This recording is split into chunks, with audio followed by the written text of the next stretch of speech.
Abel na ang kasalanan ng kanyang mga magulang may kaugnayan sa dugo. Kaya ang alay ni Abel, yung natutuwa ang Diyos. Bakit? Kasi yung alay niya mayroong buhay. Pinapatay niya muna yung hayo, siyang tupa, and then patutuloy niya ang dugo doon sa dambana, and then susunugin niya ito para sa Diyos. So, alam ni Abel ang tama. Si Cain, akala niya, kasi sinabi doon sa Bible na kumain, ang alam ni Abel, ni Cain, kumain sila ng mansanas. Saan mababasa kumain ng mansanas? So bakit iyon ang alam ni Cain? Wala kasing revelation. Pero si Abel, nakita niya ang tamang alay sa pamamagitan ng buhay na hayop, papatayin, patutuloy na dugo. Sabi niya, Cain didn't get such a revelation even though he had a commandment. Inutusan din si Cain maghandog. Pero wala siyang revelation. Si Abel, pareho silang dalawa, inutusan ng Diyos maghandog kayo magkapatid. Pero, okay, magsusunog na si Cain ng alay niya kasi sinusunog ang alay. Yung usok ng alay ni Cain, sabog. Hindi siya makadiretso sa langit. Samantalang yung alay ni Abel, dire-diretso ito sa langit. Tanda na ito'y tinatanggap ng Diyos. So may mga alay tayo na hindi po tinatanggap ng Diyos. May mga ginagawa tayo na hindi po yan tinatanggap ng Diyos kung hindi po yan biblical. So ano man ang gawin mo, kahit milyon ang bautismoan mo sa maling paraan, hindi po yan tatanggapin ng Diyos. Dahil ang tinatanggap ng Diyos yung tama. Kaya nga ako, malakas ang loob ko, nahamunin ng tao. Kung meron tayong mababasa sa Biblia, bibigyan ko ng 10,000. Kung merong bata na binabautismo, wala po yan. So, milyon man ang ialay nila, mali ang paraan, hindi po yan tatanggapin ng Diyos. Dahil ang paglilingkod sa Diyos, kailangan revelation. Now, katulad kanina, Pastor, siguro sira ulo nyo. Bakit kayo pumapalakpak? O, di ba? May palakpak kanina? Nakasulat ba yun sa Bible? Tingnan po natin sa Bible. Dito po sa Psalms 47. Biblical ba yan, Pastor? Ayan. To the chief musician, a psalm for the sons of Korah. Ano sabi yan? Oh, clap your hands. Paano ba ang pag-clap? Sige nga, sige ko nga pag-clap. Hindi nyo alam, palakpak. Kasi sabi rito, ipakpak ang inyong mga kamay, ninyong lahat ng mga bayan, magsihiyaw kayo sa Diyos ng tinig ng pagtatagumpay. Hindi lang pala pumalakpak, sumigaw. O ngayon, ano, yung pagpalakpak ba natin wala sa Bible? Eh pag hindi ka pumapalakpak, ay ayaw mo sumunod. Kasi ang sabi mismo ng Bible, pumalakpak kayo.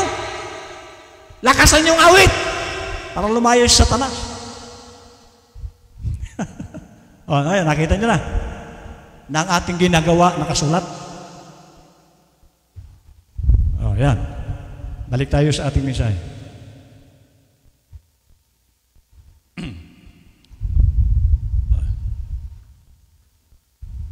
Table. Now, si Abel, sabi rito,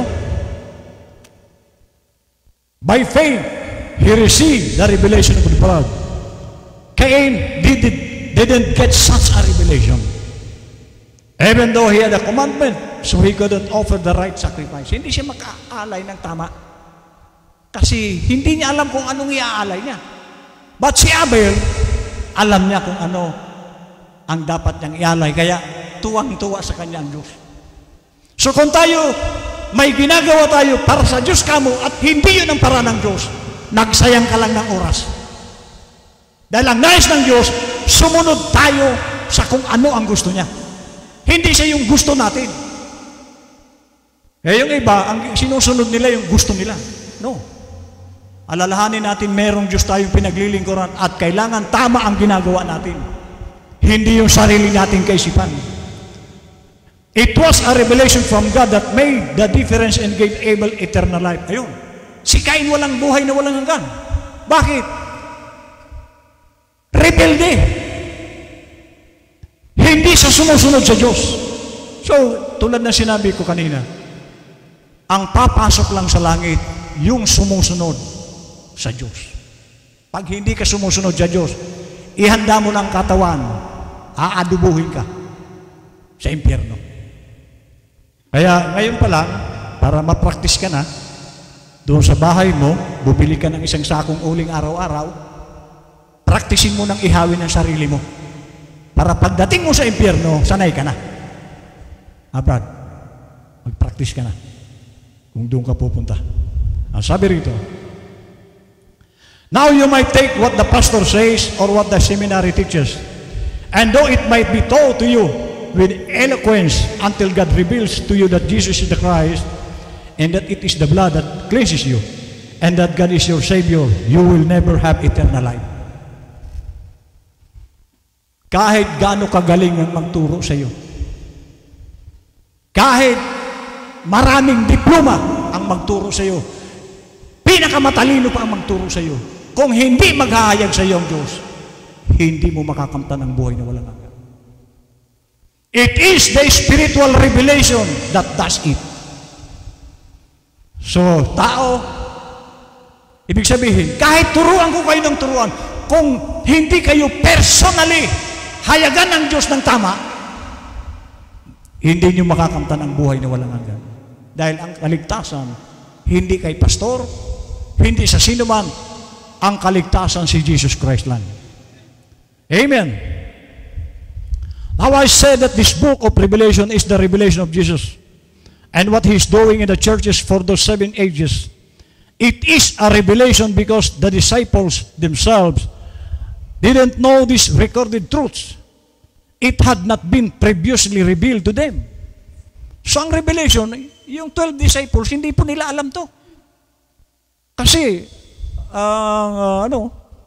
sina Pedro, mga matatanda na sa panahon na ito. Iilan lang, si John the Beloved na lang ito. Okay.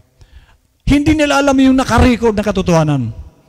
It had not been previously revealed to them. You remember that they came to Jesus in the book of Acts and asked him, are you at this time going to restore the kingdom to Israel? And he said, it is not for you to know the times or the seasons. Hindi niya ito para sa inyong malaman. Those men were still thinking of Jesus having in earthly kingdoms, but it was a spiritual kingdom. So ang mga tao, ang alam nila, natural kingdom, ang inihahanda ni Lord. Sa lupa. Pero sa lupa, ang inihanda niya, spiritual kingdom. At sabi niya, tayo ang kingdom ni Lord. Hindi building. Amen? Kaya nga sabi niya, sambahin ang ngalan mo, dumating nawa. Ang alin? Kaharian. Hindi building yun. Revelation na makita mo na ikaw pala ang kaharian ng Diyos. Sabi niya, but it was a spiritual kingdom that He was going to build. Even He could not tell them about His place in it, for the Father had not revealed it unto Him.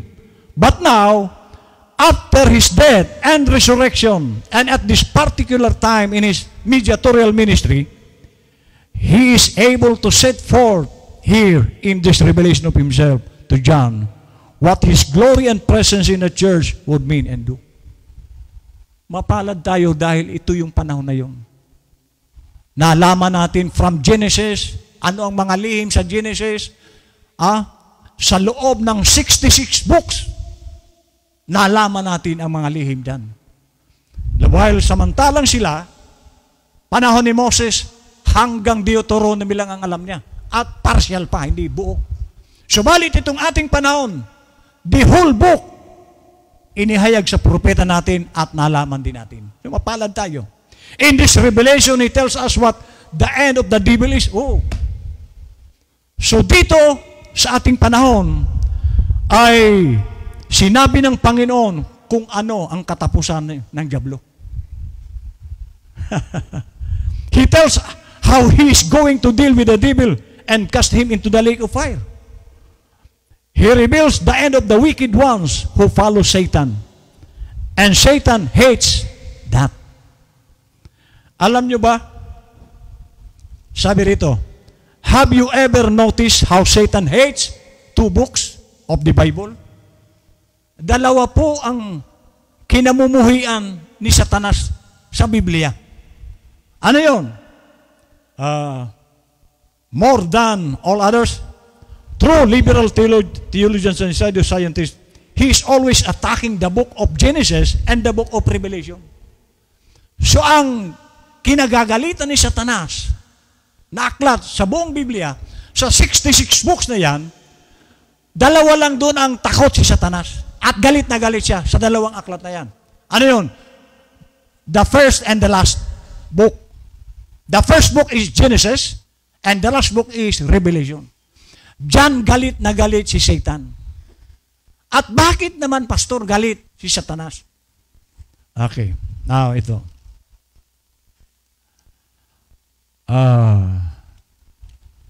May mga bagay po na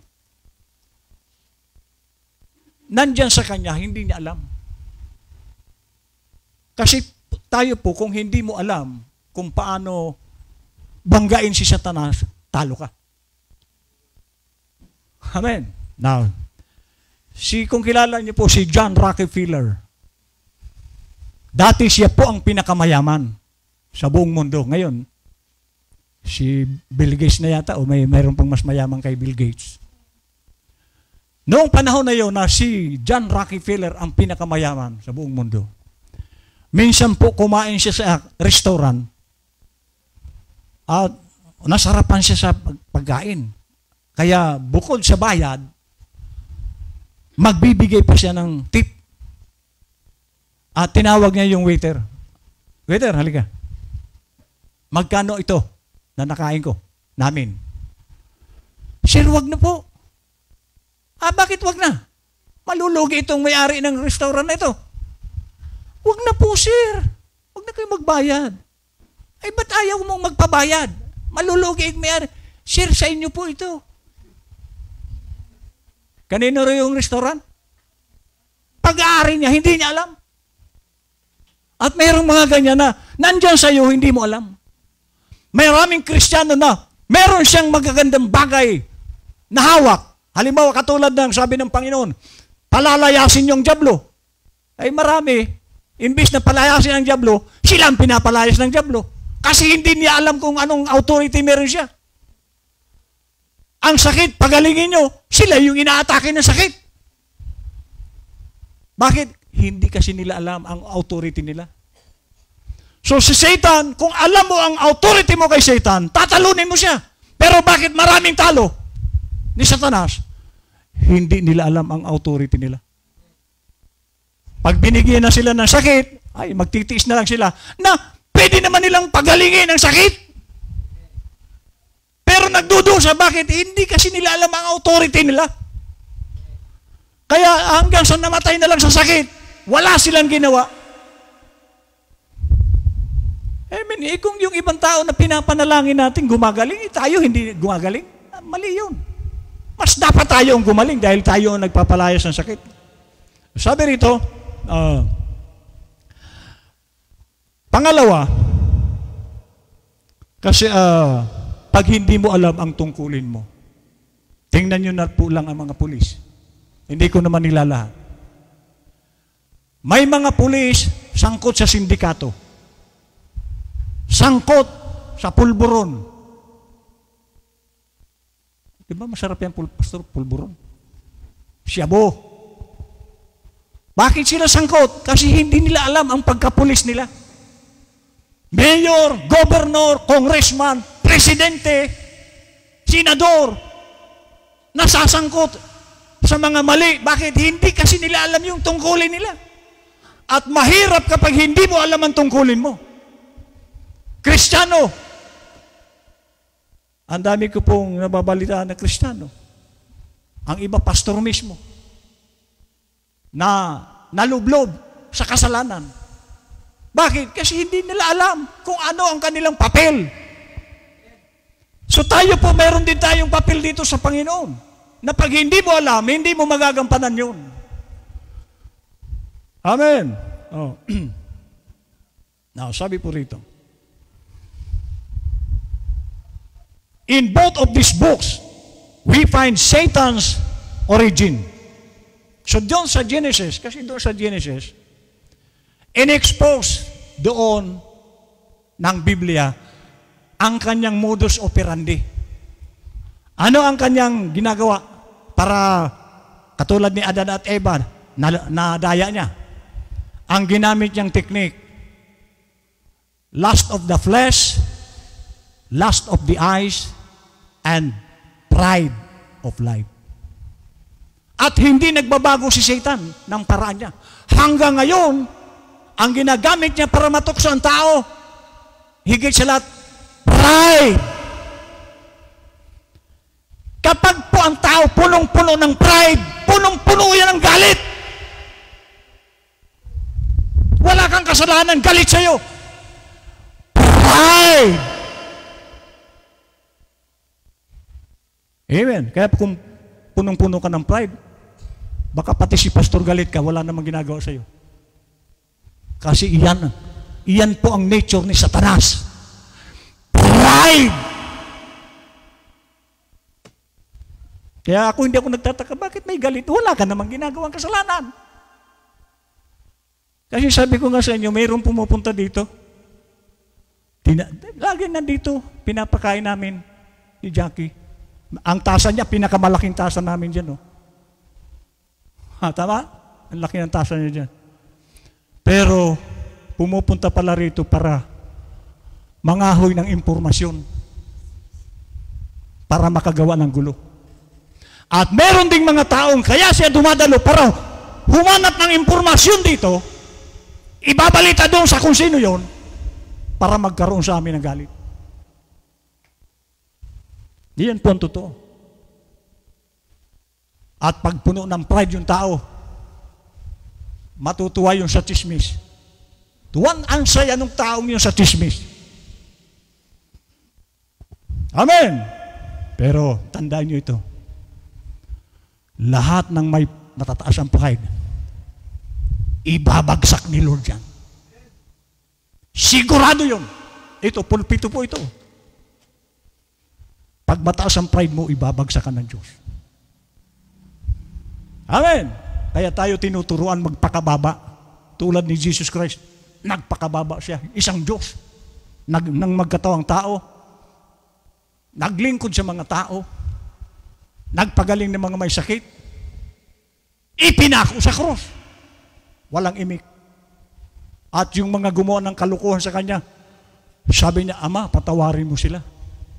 Wala siyang kasalanan. So normal po sa Kristiyanong wala kang ginagawa, galit ang tao. Bakit? Yung nandun sa loob ng tao yun, si Satanas. Si Satanas po yun. Dahil kung Diyos ang nandoon, punong-puno ng pag-ibig yun. O bakit galit? Wala ka namang ginagawa. Kasi ang nasa loob ng katawan niya, si Satanas. At pag narinig niya itong mensaheng ito, sigurado yun. Manggagala ito sa galit yun. Sabi nga rito,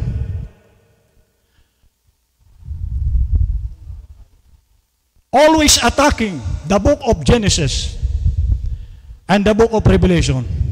In both of these books, we find Satan's origin, his awful ways, and his destruction.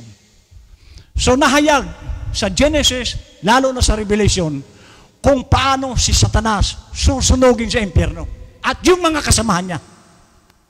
At napakarami ng kasama ni Satanas sa impyerno. Hindi mo mabilang sa dami. Kasi ang daming sinisilang sa araw-araw. At marami pong susunugin sa impyerno. Pag hindi nasumpungan ang pangalan mo sa aklat ng kordero, nakasulat ka na sa impyerno. Amen. Lalo na kung hindi makita sa iyo ang pagsunod, Dadalo ka, hindi ka naman sumusunod, uuwi ka, ganun pa rin, pagbalik mo. Wala rin. Titiyakin ko sa impyerno ka pupunta. Dahil kung ikaw ay kabilang sa lingkod ng Diyos, alam nyo ba kung gaano kahalaga ang pastor? Palagay nyo. Ang pastor po, pinapanalangin niya ang mga tupa araw-araw. Binabanggit ang pangalan. O katulad nyo sa bagong baryo, bagamat bago kayo. Pangalan nyo binabanggit ko sa prayer. Iyan po ang pagtitiis ng pastor.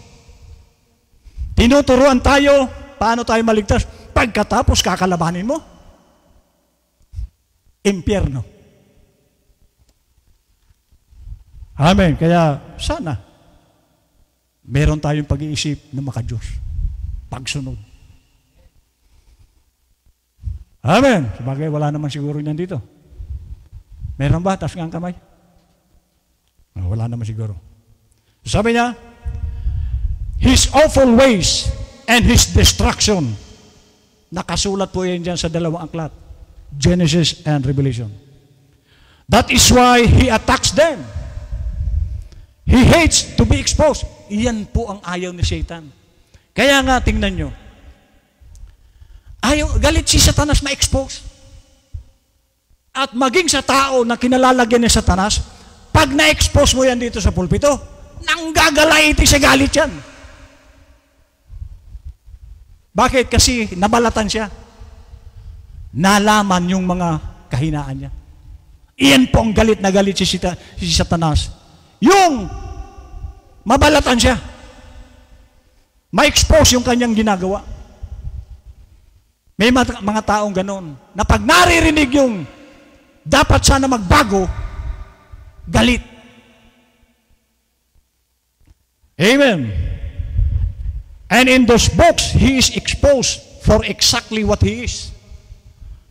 Alam niyo si Satan, pag hindi mo siya kilala, matatakot ka. Ako hindi ako takot siya kay Satanas. Pinalalayas ko nga siya. Ha? Pero sa iba, takot sila sa demonyo. The devil would like to prove that different, but he cannot. So he does all he can to destroy confidence in the word. So ang trabaho ni Satanas, alisin yung tiwala natin sa salita ng Diyos. Huwag tayong magtitiwala, but ang salita ng Diyos, kung ano sinabi niyan, mangyayari. So mas dapat tiwalaan ang salita kaysa sa sarili mo. Dahil kung anong sinabi ng salita, mangyayari ito. Sabi niya, but when the church disbelieves Satan and believes the Spirit's revelation of the word, the gates of hell cannot prevail against her. Sabi niya. Ngunit anya, kapag ang iglesia huwag maniniwala kay Satanas at maniniwala siya sa espiritu ng kapahayagan ng salita, the gates of hell, ibig sabihin, walang magagawa ang diablo sa iyo. Amen. The gates of hell cannot prevail against her.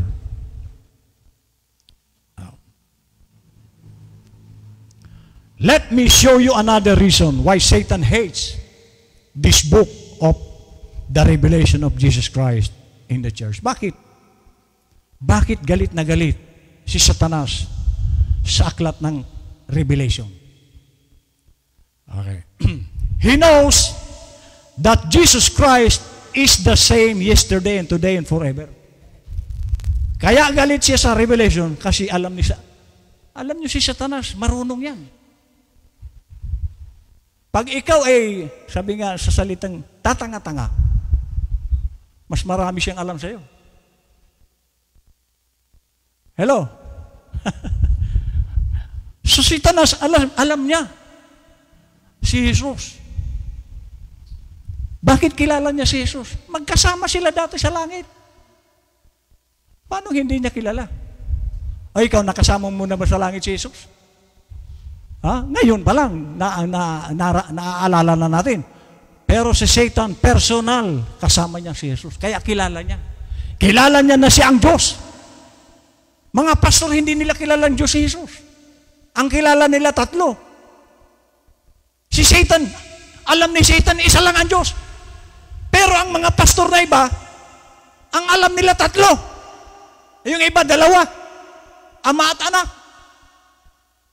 Pero si Satan, alam ni Satanas, isa lang ang Diyos. O di mas may revelation si Satanas kaysa sa ibang pastor. Sabi niya, he knows that Jesus Christ is the same yesterday and today and forever. And He changes na. Hindi nagbabago ang Panginoon. He knows that a whole lot more than do 19% of the theologians. He knows that since God is immutable in His nature, then He is just as immutable in His ways. Thus Satan knows assuredly that the original church at Pentecost with the power of God. So alam ni Satan ito. Alam ni Satanas ang kahinaan mo. Alam ni Satanas ang kanyang pinagmulan at katapusan. Ngayon, si Satan, pinapalabas niya siya ang bida. Hindi po siya bida. Si Satan, nakaumang na siya sa impyerno. Kaya ginawa ng Diyos ang impyerno para doon parusahan si Satan. At sa lahat ng susunod sa kanya. At napakaraming sumusunod kay Satanas. So sabi ko nga sa inyo, panahon ni Noah, 8 lang ang naligtas. Buong mundo, 8 ang naligtas. Panahon ni Moses, 2.5 million ang inilabas ni Moses sa Egypto. 2 lang ang nakapasok sa Kanaan. Panahon ni Jesus Christ, buong mundo, 12 lang ang kanyang alagad. Kaunti lang ang maliligtas. At sabi kanina, sila na mga nakasulat sa aklat ng kordirong buhay ang maliligtas. Si Satan, alam niya yan. Alam niya kung ligtas ka, kaya pag hindi ka ligtas, lalaroin ka na Satan. Sasabihin sa'yo ni Satan, ay, bangon na, tanghali na. Lasing na yung mga kasama mo, ikaw hindi pa. Bangon na, maglasing ka na rin. O yung mga babaero, hinihintay ka ng kabit mo. So, minamandahan na lang sila ni Satan nang gampanan yung kanilang mga tungkulin. Pero sa mga totoong alagad ni Jesus, hindi niya mamamanduhan. Pag sinabi ni Satanas, huwag ka munang magsimba ngayong linggo, hindi yan susunod sa iyo, kay Satanas. Yung iba, Alvin, huwag ka munang magsimba. Yung iba sumusunod.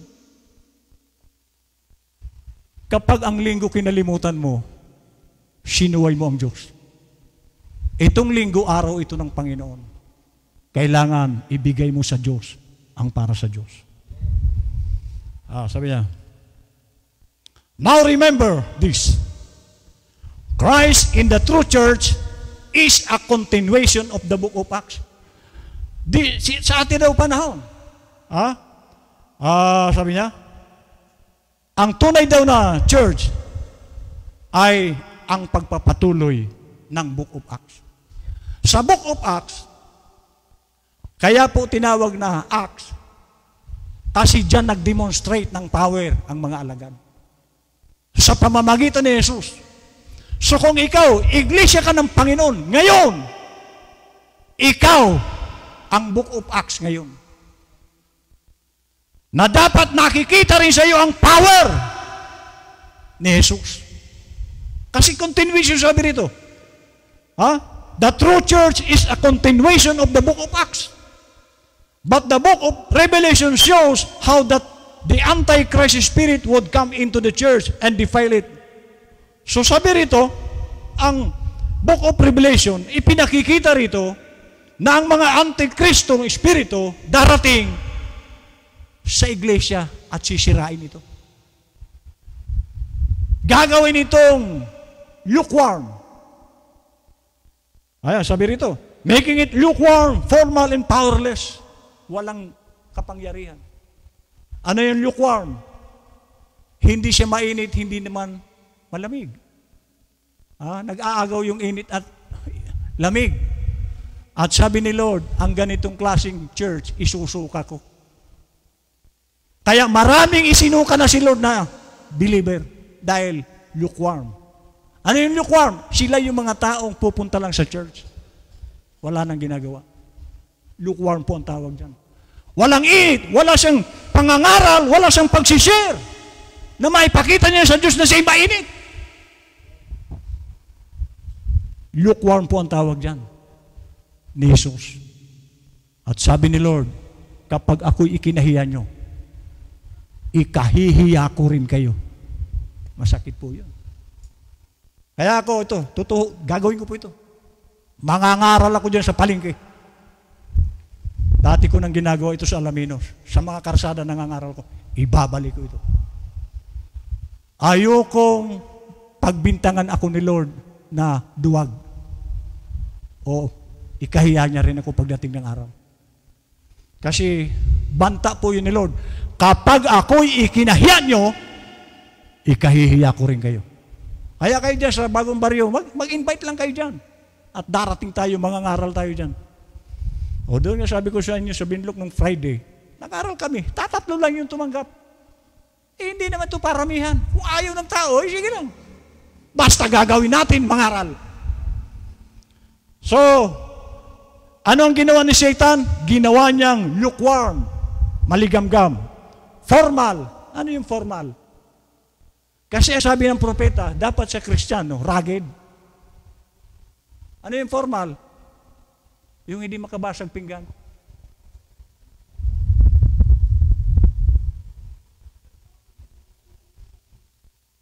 Dapat Kristiyano masaya. Hindi yung oras ng pagpupuri sa Diyos. Imbis na magsaya,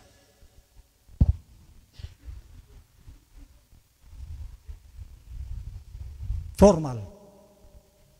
Eh sabi ng Bible, ipakpak nyo ang kamay nyo. Sumayaw kayo kay Lord, masaya. Naalala ko doon sa Pasay, doon sa pinagmulang kong church. May mga baguhan doon. Palakpak siya. Kasi masaya yung awit. Eh dumaan yung kapitbahay na. Nung lumampas, bumalik.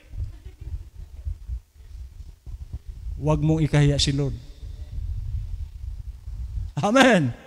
Yung iba kinahihiya yung magpuri. Ito po ang ikinagagalak ng Diyos, yung purihin mo siya. Amen. Oh. Sabi niya, it exposes Satan, revealing his works, attempted destruction of God's people, and the discrediting of God's word, right down to the time he's cast into the lake of fire. So anong sabi rito? Si Satan na-expose at nahayag ang kanyang mga gawa. Ha? Ano ang gawain ni Satan? Sabi rito, attempted destruction. So ang nais ni Satan, mapahamak ang tao. Kasi sabi ko nga, kahit anong gawin ni Satanas, maglulumuhod para humingi ng tawad sa Diyos, sa kasalanan niya, hindi po yan mapapatawad ng Diyos. Kaya ang ginagawa ni Satan ngayon, idamay ang tao. Gusto ni Satan, brother, isama ka. Kaya nga sasabihin ni Satan, Patrick, paminsan-minsan umabsent ka naman. Tama? Patrick, huwag kang magbibigay ng tamang ikapu. Yan ang mga bulong ni Satan, yung lukuhin mo ang Diyos. Patrick, huwag kang sasabay sa mga gawain. Basta magsimba ka lang. Nadaya ka na. Lahat ng Kristiyano may tungkulin sa church. Baka akala natin, si brother lang, si sister lang, si pastor lang. Lahat ng kabilang sa iglesia, tulong-tulong. Ngayon, kung hindi ka tumutulong, sabi ni Lord, ang hindi tumutulong mag-ipon ay nagkakalat. Amen. Okay.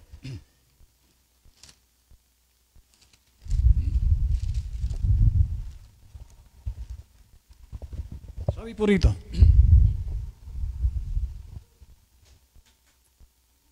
He fights that.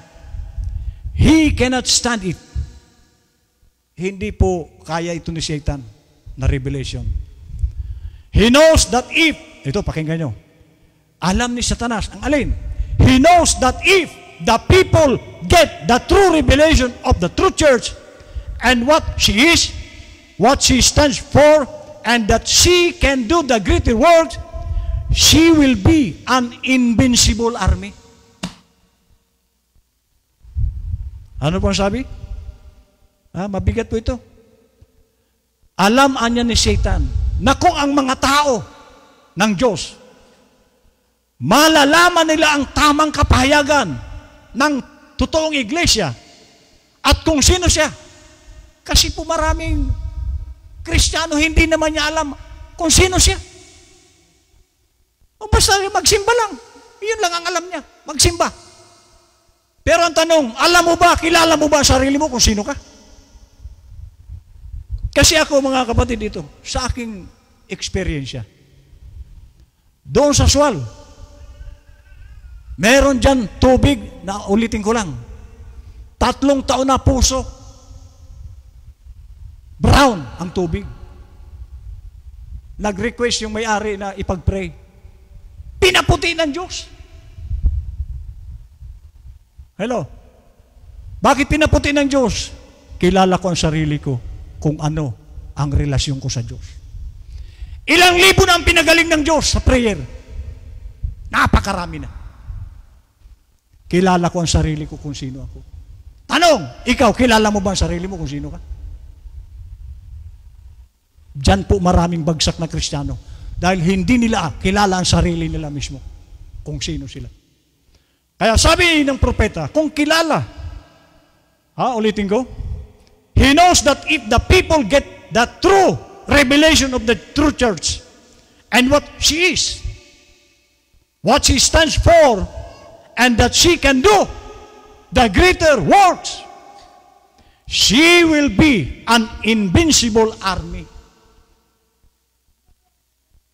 Grabe po ito. Ano mo nga kung ano yung kahulugan ng invincible? Powerful, di ba? Anong kahulugan dyan? Invincible. Magiging invincible ka pala na army. We are soldiers of God. Ano sabi? Invincible. Kasi ito raw ang magiging lagay mo. Isa kang alagad ng army ng Diyos. Invincible. So ang ano ba ang ibig niyan? Si David po ang mga alagad niya. Ang isang sundalo ni David, kayang pumatay ng 200. Isang sandalo. Yan po ang invincible. Ano sabi? Makapangyarihan? Powerful. Makapangyarihan. So, ibig sabihin, kung alam mo, ikaw pala yan, si Satan walang magagawa sa iyo. Amen? If they get a true revelation of the two spirits within the framework of the Christian church, and by God's Spirit discern and withstand the Antichrist spirit. Alam niyo itong mundo, nakaumang na po ang one world religion, one world government. Si Satan po ang mamamayagpag dyan. Pero walang magagawa si Satan sa army ng Diyos. Kung kilala mo ang sarili mo. Kung na-equip ka, na-train ka, may laban ka. Pero paano kung hindi ka naman na-train? Puro ka lang pakinig. Wala ka naman nagagawa. Hindi ka naman sumusunod. Kawawa ka pagdating ng araw na yun. Sabi niya, Satan will be powerless before, sining her, before the church. Walang magagawa si Satan sa tao ng Diyos. He will be as definitely thwarted today as when Christ withstood his every effort to gain power over him in the desert. Tingnan nyo si Jesus Christ. Ito yung paboritong verse ni brother Matthew 4. Tinukso si Lord. Kung ikaw ang anak ng Diyos, gawin mong tinapay itong bato. Lumundag ka niya at sasuloy ka ng mga anghel. Itong buong mundo, sa akin ito, ibibigay ko sa iyo, sambahin mo lang ako. Yan din po ang paraan ni Satan ngayon sa atin. Hello, alin yon? Yung ibibigay sa iyo ni Lord, lahat. Sa Kanya ka lang maglingkod. At maraming tao mas pinipili nila ito kaysa sa Diyos. Araw ngayon ng linggo, nasaan ang mga tao? Sabi ko nga sa Binlock nung isang araw, nung Friday night, ano kaya kung si Sarah Geronimo ang nandito ngayon? May tao kaya o wala? So mas tinatao ang artista kaysa sa salita ng Diyos. Walang halaga sa tao ang salita ng Diyos. Na ito ang magliligtas sa kanila. Pero walang halaga. Bakit? Sapagkat sila'y binulag na ni Satan. Pero sa mga totoong Kristiyano, mahalaga sa kanila itong araw na ito. Amen. Satan hates revelation, but we love it. With true revelation in our lives, the gates of hell cannot prevail against us, but we will prevail over them. Tayo ang magtatagumpay. You will recall that I mentioned at the beginning of this message that this book we are studying is the actual revelation of Jesus Himself and the church and His work in the future ages. That I mentioned that it takes the Holy Spirit to give us revelation or we will fail to get it. So, sino na po ang pinagpapahayagan lang ni Lord? Yung may Holy Ghost. Pag wala kang Holy Ghost, kahit magdaldal ako rito maghapon, wala kang maintindihan dito. Dahil ang nagre-reveal sa atin si Lord, ang Holy Spirit. The Holy Spirit to give us revelation or we will fail to get it. Bringing these two thoughts together, you will see that it won't take just ordinary study and thinking to make this book real. It is going to take the operation of the Holy Ghost. That means this book can't be revealed to anyone but a special class of people. So ang revelation, mahahayag ito, hindi sa lahat ng tao. Sa mga special class. Mayroon bang special class kay Lord? Yes. Yung mga pinili niya, special po yan. Ano sila, pastor? Mayayaman. Ang karamihan dyan hindi nag-aral. Mga maliliit na tao. Dahil sabi po ng propeta, God hide Himself in simplicity. Nagtatago ang Diyos sa mga simpleng tao. Doon sa mga inaakala ng tao na walang alam, walang kayamanan, mga mahihirap, iyan po ang pinipili ng Diyos. Pagpahayagan.